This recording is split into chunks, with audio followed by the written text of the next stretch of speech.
the law of rhythm. As all things vibrate, constantly moving in circular motion, they do so in rhythm. This is the nature of the universe, all things dancing along harmoniously with the rest of creation. Disharmony brings about imbalance, which is the cause of all disease. Throughout all of creation, human beings of planet Earth pose the greatest threat to their environment, to this world, because they choose not to dance along to the universal song.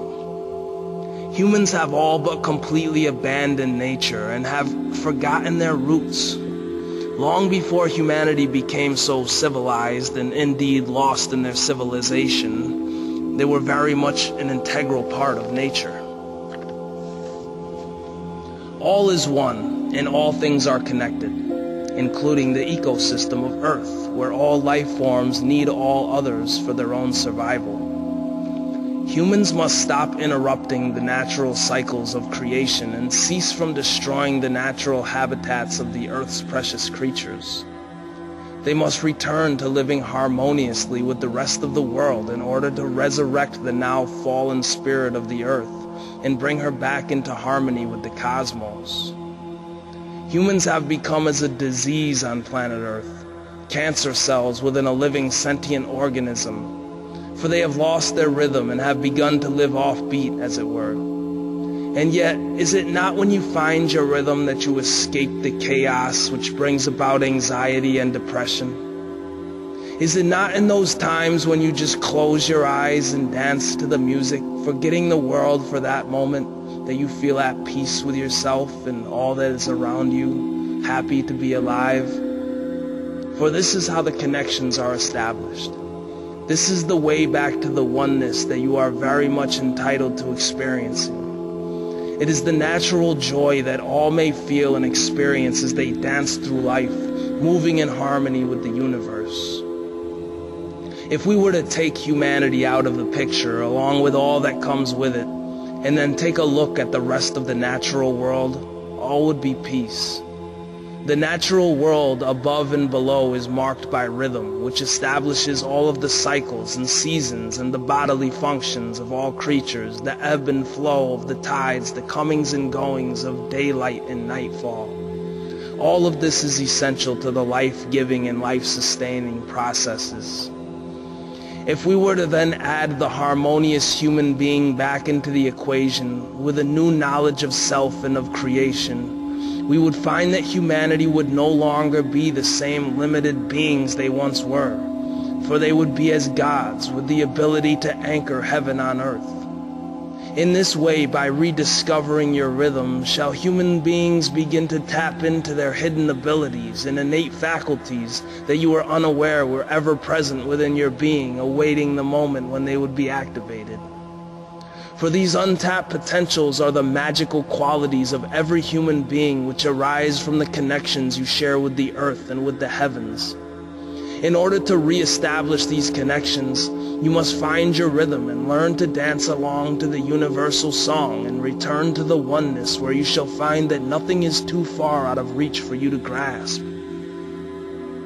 Being that everything is in constant vibrational motion, moving in rhythm, in circular fashion, what goes around always comes back around, and what goes up must eventually come down. Nothing that has been naturally created on earth or in heaven contains any hard angles, for all energy moves in circular motion, and so in this way are all rhythmic cycles created and established.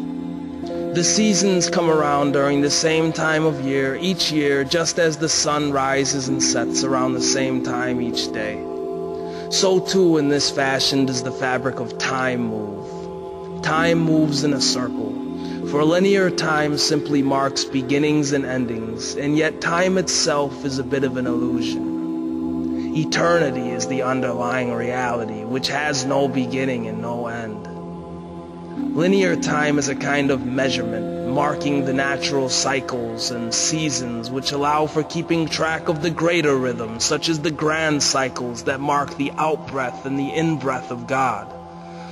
This is when creation is set into motion at the beginning of the cycle, and the time when all things finally return to their source at the end. The lessons of life on earth move with the fabric of time, upon which all happenings in the natural world are recorded. All that you think, say, and do leaves an imprint upon the fabric of time, which creates a record of your life experience. In this way, you are able to learn and master the lessons that present themselves to you. Since they move with the fabric of time in circular motion, they will continue showing up in your reality.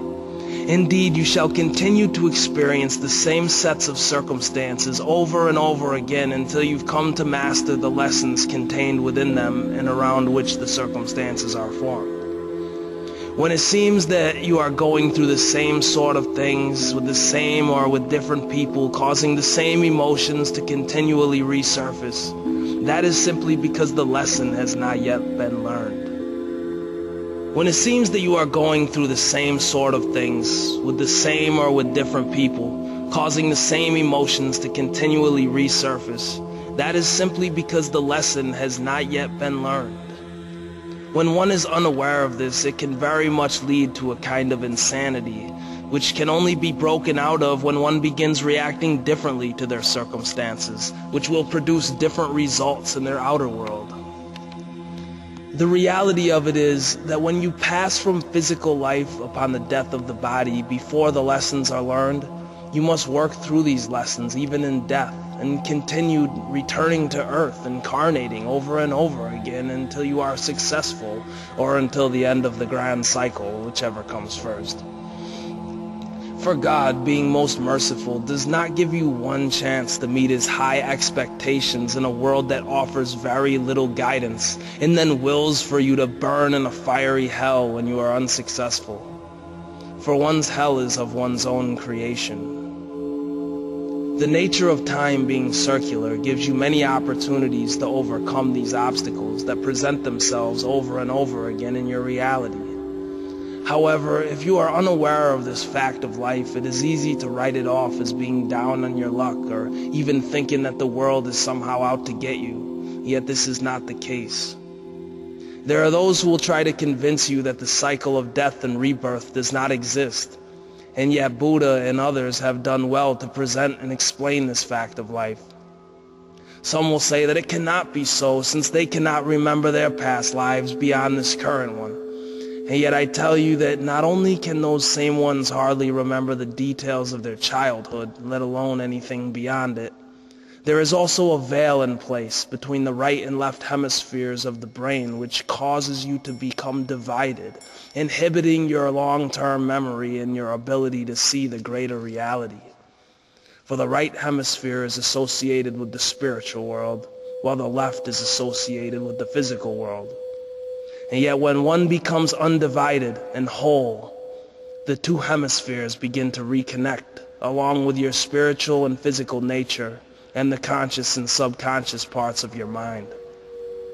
For even by piercing this veil, one may see into the distant past. Connecting the two halves of the brain, using your whole brain at all times, greatly increases your creative abilities. You are so much greater than you have given yourselves credit for. Indeed, dear friends, the potentials you possess are beyond your wildest imaginings. If you could see yourself as you truly are, you would together transform this world overnight. It would become on earth as it is in heaven.